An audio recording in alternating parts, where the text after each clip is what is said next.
Good morning, good morning! Magluto tayo ngayon ng labong with saluyot.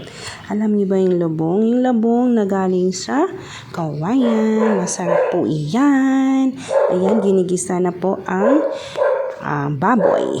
Hanggang sa maging brown ito, kailangan lutong-luto yung baboy na ginigisa mo para masarap. Ayan guys, halo-haluin mo lang. Ayan na, nag-brown na siya. Lalagay na ang sibuyas. Halo-haluin mo lang siya para maluto ang sibuyas. Tapos, ilalagay na ang labong. Yan. Masarap yung labong na yan kasi malambot yan siya. Hindi yan siya matigas na kailangan mo pang pakuluan muna bago mo siya igisa. Yung iba naman, hindi na ginigisa diretso na. Yan, nilagyan na ng betchin. Ang palasa, masarap. Yan, di ba?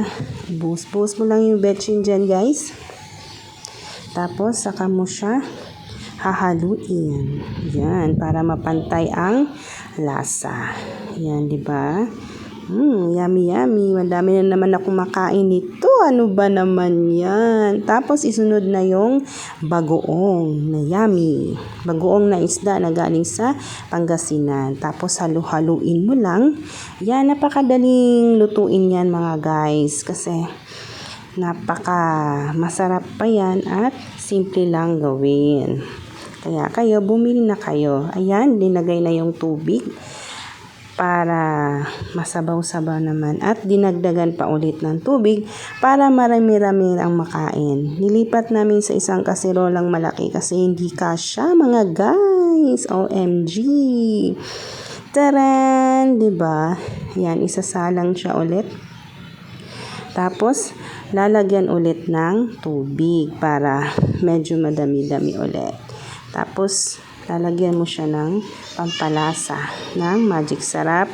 At ito pala guys, ang hebe, ilalagay mo dyan para papadagdag lasa. Tapos, halu-haluin mo lang habang kumukulo siya. Tapos yan. Tapos, yan, di ba? Ang sarap. Yummy!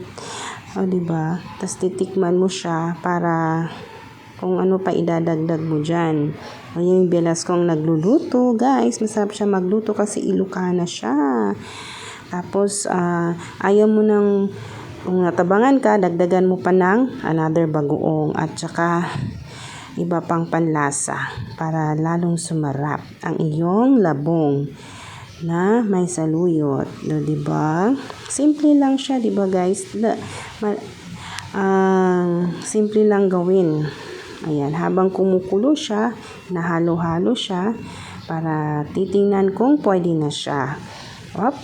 Diba? Tiktikman niya ulit para kung sakto lang yung panlasa, kung may idadagdag pa siya dyan, kulang pa. Kaya, magdagdag siya ulit ng bagoong at saka Magic Sarap. Diba? Para lalong sumarap. Nagmamagic.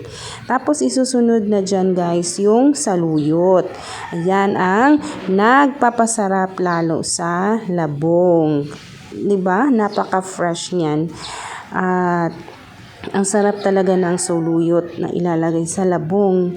Na-try nyo na ba yan guys, na labong with saluyot? Kung kayo Ilocana, matitikman nyo yun yan. Kaming mga Bisaya, hindi kami nagluluto niyan kasi hindi kami marunong. Tsaring! Joke lang! Ayan na yung hibe, nilalagay na para lalong sumarap. At yung lasa nyo ay grabeng sarap-sarap. Ayan guys, malapit na siya maluto. Hayaan mo lang siyang kumulo. At ayan, diba? Yummy, yummy! Ang dami ko na makain nito. Oh my God, taob ang kanin. Ayan na ang finished product. Thanks for watching. Please don't forget to like, share, and subscribe.